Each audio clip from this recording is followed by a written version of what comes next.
कक्षा 12वीं के लिए यहाँ पर सेट सी का सॉल्यूशन आ चुका है।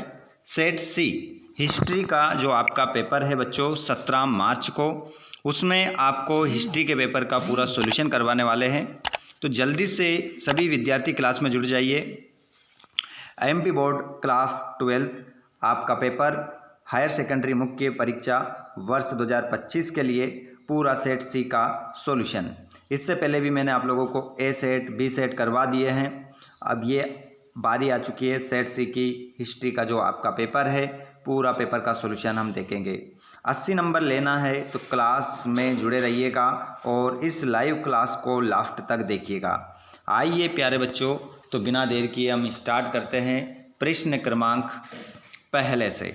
पहला क्वेश्चन आपका रहेगा, पहले क्वेश्चन को आप देखेंगे और संपूर्ण सॉल्यूशन के साथ यहाँ पर आपकी क्लास स्टार्ट होने वाली है।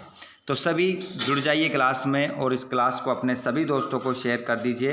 जो भी हिस्ट्री का पेपर देने वाले हैं उनको एक बार शेयर कर दीजिए और चैनल को सब्सक्राइब करके रखें ताकि आने वाले नेक्स्ट वीडियो का नोटिफिकेशन आपको मिल जाए। चलिए प्यारे बच्चों, तो बिना देर किए हम स्टार्ट करते हैं प्रश्न नंबर पहले से। पहला प्रश्न आपकी स्क्रीन पर आ चुका है। यहाँ पर सही विकल्प का चयन करके लिखना है। प्रश्न नंबर पहला, सिंधु घाटी सभ्यता के स्थल से जुते हुए खेत के साक्ष्य मिले हैं। तो ये कहाँ से मिले हैं? रोपड़ से, कालीबंगा, सातुरघई, बलावली। तो इसमें आपका जो करेक्ट आंसर होगा वो राइट आंसर आप लगाएंगे कालीबंगा। कालीबंगा आपका करेक्ट आंसर इसमें होगा। दूसरा क्वेश्चन है B.S. सुकतानकर थे। तो ये क्या थे? B.S. सुकतानकर क्या थे? चिकित्सक थे, पुराविद थे, संस्कृत विद्वान थे, इतिहासकार थे। तो B.S. सुकतानकर जो थे बच्चों, ये आपका करेक्ट आंसर हो जाएगा। संस्कृत विद्वान आपका सही उत्तर इसमें होगा। अगला प्रश्न है, गांधार कला धर्म से संबंधित है। बौद्ध धर्म, जैन धर्म, हिंदू धर्म, इस्लाम धर्म। तो यहाँ पर आपका जो सही उत्तर हो जाएगा, कौन से धर्म से संबंधित थे? गांधार कला, गांधार कला धर्म से संबंधित है। तो इसका सही उत्तर होगा, तो इसमें आपका सही उत्तर होगा बौद्ध धर्म। बौद्ध धर्म आपका सही उत्तर इसमें हो जाएगा। बौद्ध धर्म सही उत्तर लगा लेना। अगला क्वेश्चन है, सिख पंथ के 10वें गुरु थे। तो सिख पंथ के जो 10वें गुरु थे उनका नाम क्या था? गुरु तेग बहादुर, गुरु अंगद, गुरु गोविंद सिंह, गुरु रामदास। तो इसमें सिख पंथ के जो 10वें गुरु थे उनका नाम था गुरु गोविंद सिंह। अगला प्रश्न है, अबुल फजल मुख्यतः दरबारी इतिहासकार था। तो ये अबुल जो फजल था मुख्यतः दरबारी इतिहासकार था। बाबर का, अकबर का, शाहजहां का, हुमायूं का। तो इसमें आपका सही उत्तर लगाएंगे आप अकबर का। अगला प्रश्न है, महात्मा गांधी दक्षिण अफ्रीका से भारत वापस आए। तो महात्मा गांधी जी जो थे दक्षिण अफ्रीका से भारत वापस जो लौट कर आए थे, उनका जो लौट आने का जो सन था वो था 1915, 1914, 1913, 1916 ऑप्शन में है। तो 14, 13, 15, 16। ठीक है, तो इसमें सही उत्तर आपका 1915 हो जाएगा। उसके बाद में रिक्त स्थान की पूर्ति करना है। मोहन जोदड़ो का शाब्दिक अर्थ है। देखिए, मोहन जोदड़ो का जो शाब्दिक अर्थ होता है वो होता है मुर्दों का टीला। मुर्दों का टीला, मुर्दों का टीला कहा जाता है किसको? मोहन जोदड़ो का शाब्दिक अर्थ। प्रश्न नंबर अगला है, महात्मा बुद्ध की शिक्षाएं में हुई। तो देखिएगा यहाँ पर महात्मा जो बुद्ध थे उनकी शिक्षाएं हुई थी। तो उनकी जो शिक्षाएं हुई, सूत्र पीटक आपका इसमें क्या हो जाएगा? आंसर हो जाएगा सूत्र पीटक। अगला प्रश्न आप देखेंगे, प्रश्न नंबर तीसरा है, तेवरनियर ने कम से कम बार भारत की यात्रा की। जो तेवर नियर थे, उन्होंने भारत की यात्रा कम से कम कितनी बार की? 6 बार। 6 आपका उत्तर हो जाएगा। चौथा है अमुक्त मालियत की रचना है। तो इसकी जो चौथे वाले प्रश्न का आंसर आप जो लगाएंगे, अमुक्त मालियत कृष्णदेव राय, इसमें आंसर होगा कृष्णदेव राय की रचना है। कृष्णदेव राय की रचना है। पांचवा, अमेरिकी गृह युद्ध ने भारत के व्यापार को बढ़ावा दिया। तो अमेरिका के अंदर जो उनका आपसी जो युद्ध हुआ था उसने भारत के व्यापार को बढ़ावा दिया। तो कपास व्यापार को क्या दिया? बढ़ावा दिया।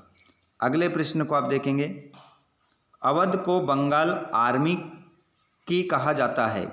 तो अवध को बंगाल आर्मी की कहा जाता है पौधशाला। इसका आंसर क्या लिखेंगे आप?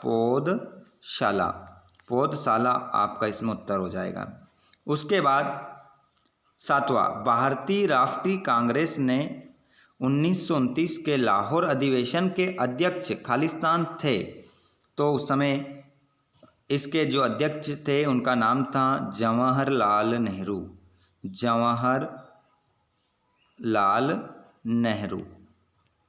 जवाहरलाल नेहरू आपका उत्तर हो जाएगा।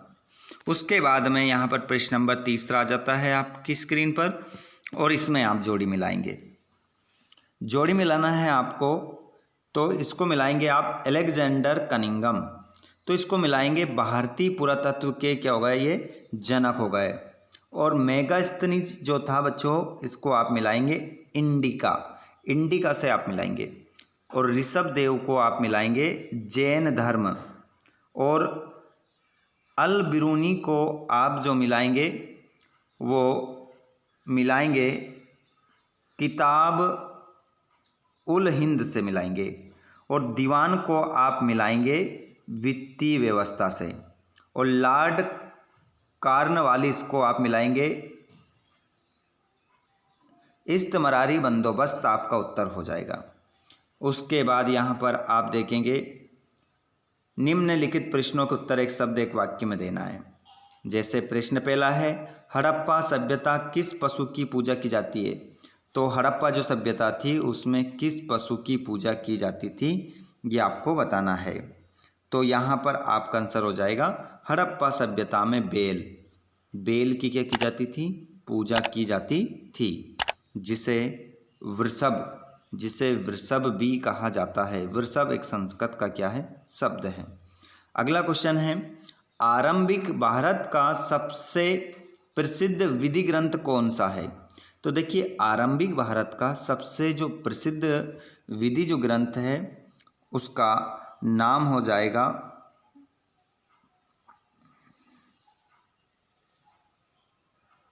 महाभारत। ठीक है, इसका आंसर आप लिखेंगे महाभारत। अगले प्रश्न को आप देखेंगे, सुदर्शन झील का जीर्णोद्धार किसने करवाया था? तो इसमें आपका जो आंसर हो जाएगा राजा रुद्रदामन।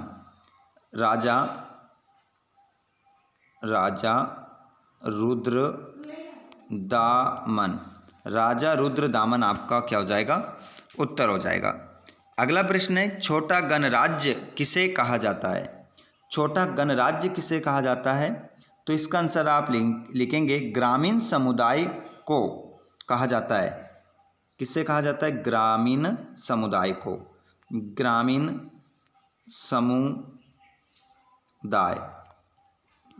समुदाय को क्या कहा जाता है? छोटा गणराज्य। अगला, 5वीं रिपोर्ट ब्रिटिश संसद में कब प्रस्तुत की गई थी? देखिए, 5वीं जो रिपोर्ट थी ब्रिटिश संसद में कब प्रस्तुत की गई थी? तो इसका जो आंसर हो जाएगा 1813 में प्रस्तुत की गई थी ब्रिटिश संसद में। अगले प्रश्न की ओर अगर हम बढ़ जाते हैं तो क्वेश्चन है आपका, संविधान सभा के अध्यक्ष कौन थे? तो संविधान सभा के जो अध्यक्ष थे उनका नाम था डॉक्टर राजेंद्र प्रसाद आपका क्या होगा, आंसर हो जाएगा। अगला प्रश्न है अनुच्छेद 356 क्या है। तो अनुच्छेद 356 राज्य में राष्ट्रपति कानून लागू होगा।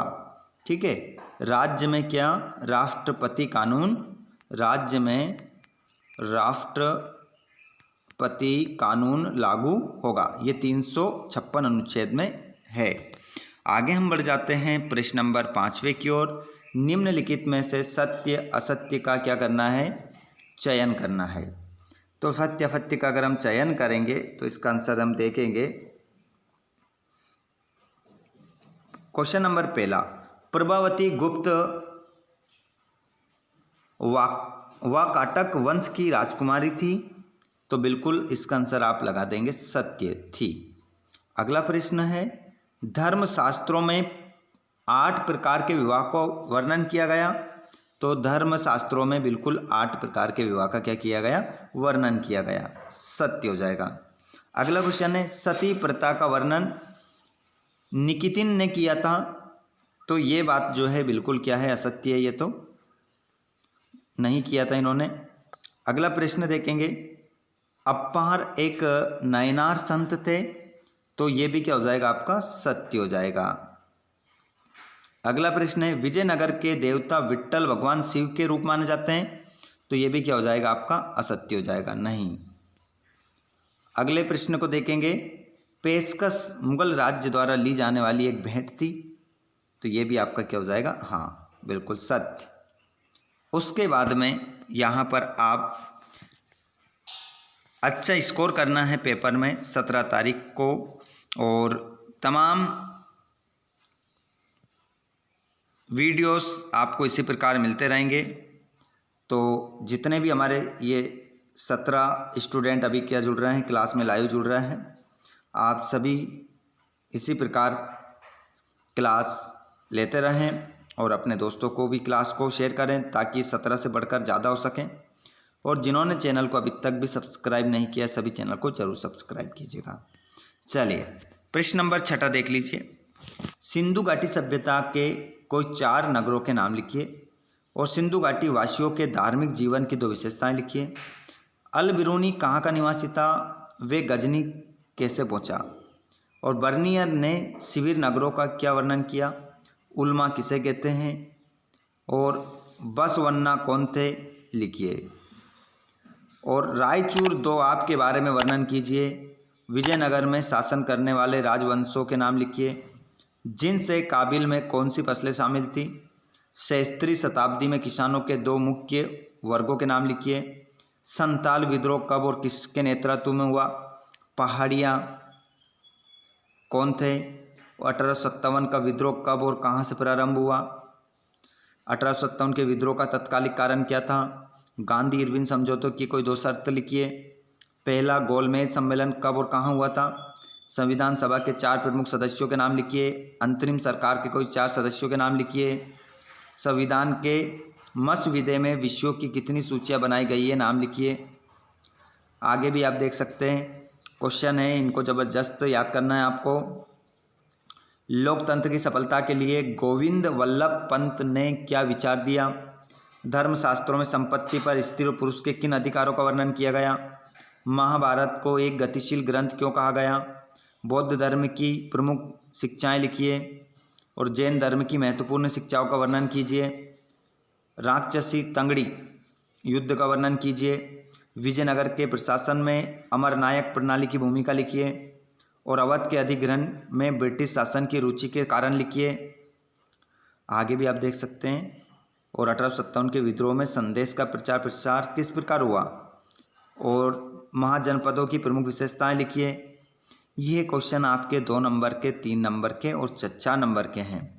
मानचित्र में कौन से याद करने वो भी बताऊंगा। कर्नाटक की वीर शैव परंपरा का वर्णन कीजिए। गुरु नानक जी के मुख्य उपदेशों का वर्णन कीजिए।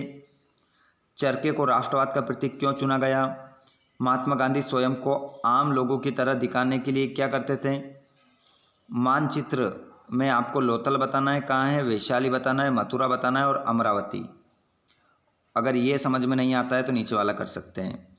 दिल्ली, गिरनार, सारनाथ, उज्जैनी, ये 4 स्थान आपको मानचित्र में, भारत के मानचित्र में बताना है कहाँ पर है।